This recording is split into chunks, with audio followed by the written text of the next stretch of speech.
got probably 3 or 4 hours on the Doodle bug now, and the clutch is back to grabbing randomly at idle, so I guess it's time to lube it again. That's a pretty easy process.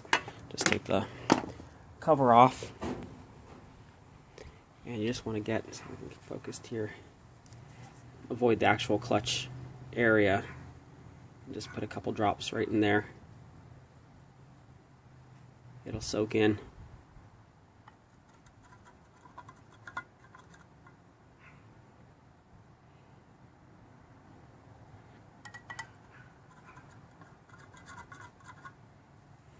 And that is it. You're supposed to spin it around by hand, but I usually just let it soak in for a second and then start it up, let it idle, and it seems to work pretty well.